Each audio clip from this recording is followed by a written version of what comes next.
Hi, and welcome back. I'm your host, Master Sergeant Retired AnnaMaria Bliven.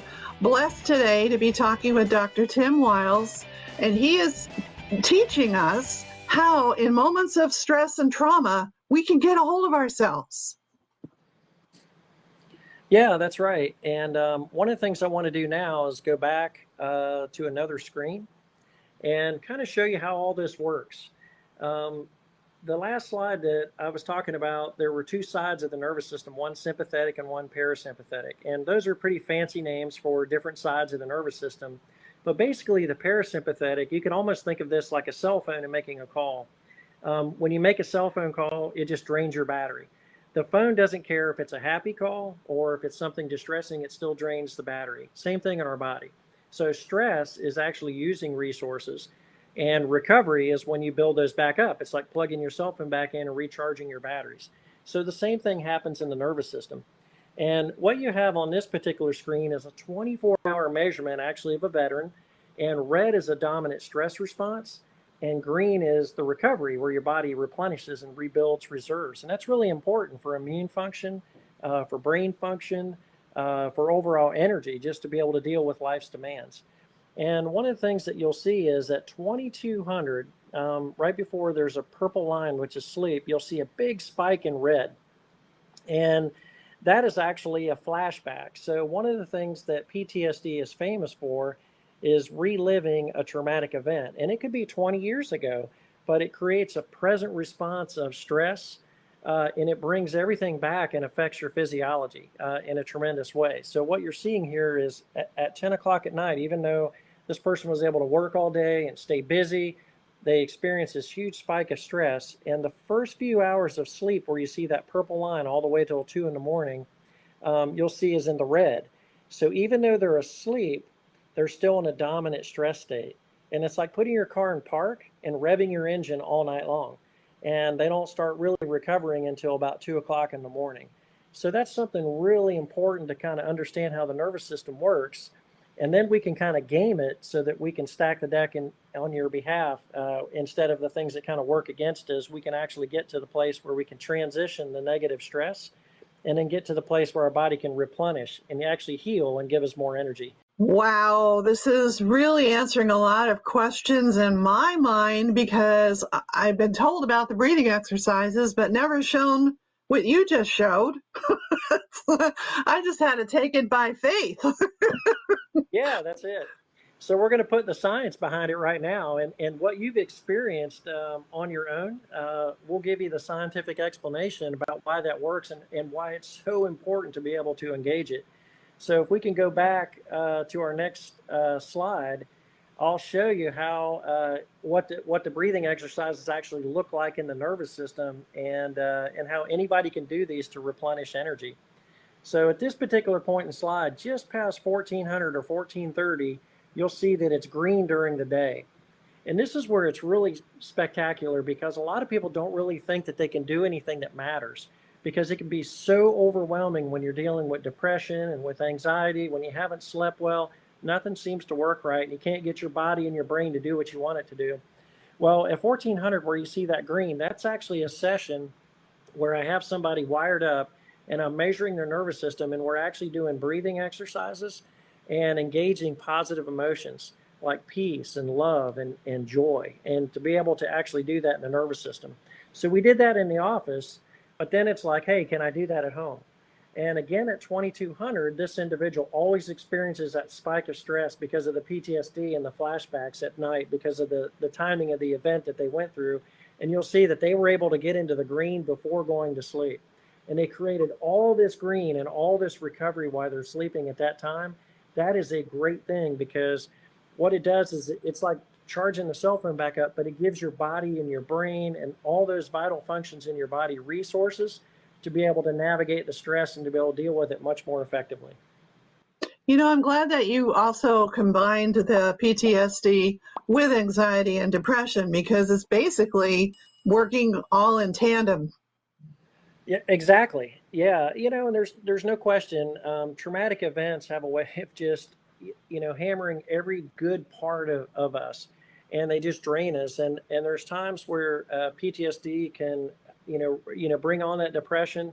There's times usually, where people will experience a hyper response, and it could be anger, it could be, pacing the floor, it can, be a whole bunch of energy. And then the other side of that coin is where you're just completely zapped because your body has been working so hard dealing with the stress.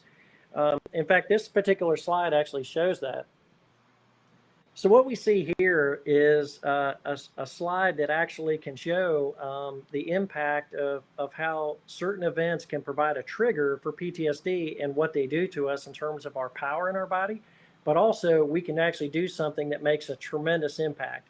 Well, on the left side of the screen, you see it says energy depleting event. What that was is somebody was watching the news, and it was a live feed of a terrorist attack in Paris, actually about 5 years ago.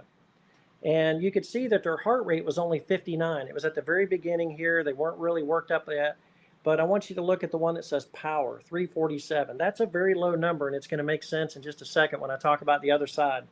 So they were actually angry at the terrorist, and it just drains us. So we've all been around somebody where we feel emotionally drained. It might be somebody that was judgmental or critical or angry at us, and it just feels like it drains us, and you actually got to lay down, take a nap when it's over. Same thing here.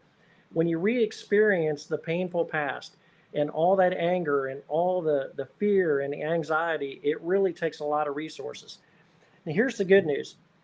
In just 1 minute, this person shifted from being angry to doing a breathing exercise where they're breathing in on 5 seconds and breathing out on 5 seconds, just like breathing right through the heart into the belly button, just nice and slow, nice and easy. And their heart rate's still about the same, but the recovery in their nervous system went up about 30% in 1 minute. But look at the power. It goes from 347 to 1305 in just 1 minute. So our breathing patterns make a tremendous difference. And they also had a shift in their emotions away from the anger to actually care and concern for the victims and praying for peace and praying for recovery and healing in their lives. Incredibly powerful example of how this all works and comes together, that this is more than just light at the end of the tunnel. You literally can create resources for your body and brain to draw on. Holy cow. This is truly amazing. Like I was explaining before, doing the breathing exercises, I basically took it on faith that it would work, and then sure enough, it did, and it continues to work. And so now I understand why. That's right. So that's just one small thing that you can do for people to actually make that change. And I do that in the PTSD survival schools that we do all over the country, is we actually connect people to a computer. It's called biofeedback, and just lets them know how their breathing pattern, and then also learning to shift emotions away from the things that drain us to the things that actually restore us and renew us. It's literally like putting money in the bank account. And I've never had anyone yet that said, Tim, I really don't want more money in my bank account, right? Same thing in our body and our brain. We want more resources to be able to draw on. So I can't promise a cure here, but what I can promise and substantiate is that our body can regulate the stress better, and we can move from the things that make life difficult to being able to get into a better place and to be able to function well. Thank you so much for sharing this with us. I believe that knowing this is going to give us more power to fight off of the draining that takes place with the triggering that happens to us. Exactly. So, and it works both for the high anxiety, and it also works for the times where you feel depression.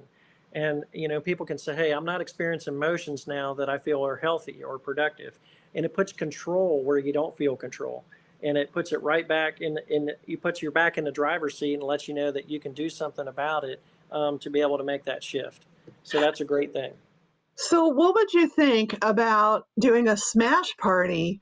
My guest last week was talking about a therapy that she uses with her clients, and they smash the smithereens out of something, and then right after that, they do a meditation. So now I understand the meditation. Meditation is that breathing, is bringing in control over all of what's taking place. Oh my goodness, I think this is all becoming to make more sense. Yeah, so with the smash party, you're able to get that physiological release.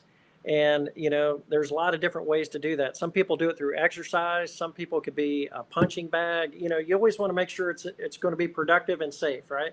And so you have the ability to work off the physical stress and then get to a place where you feel safety, you feel peace, you feel that sense of stability. And that right there literally replenishes the power and the reserves in our body that affects so many systems. See, guys? So we're on the right track with doing our smash party.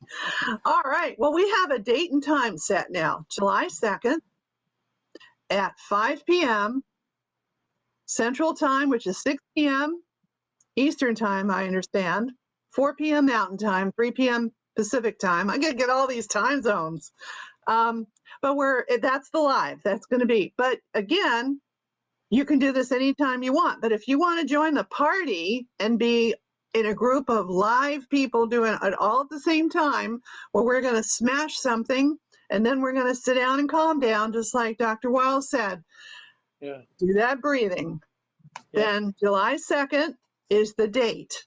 And I'll tell you more about what's going to take place as we get closer to July. But mark that on your calendar. It's just 30 minutes on July 2nd where we're going to have a smash party. Tim, thank you so much for being on this episode and this broadcast. Absolutely a joy. And for bringing this information to us. I don't know about everybody else, but I sure feel better, even knowing that my breathing works and why it works. That's right. We'll be back in just a moment after this message.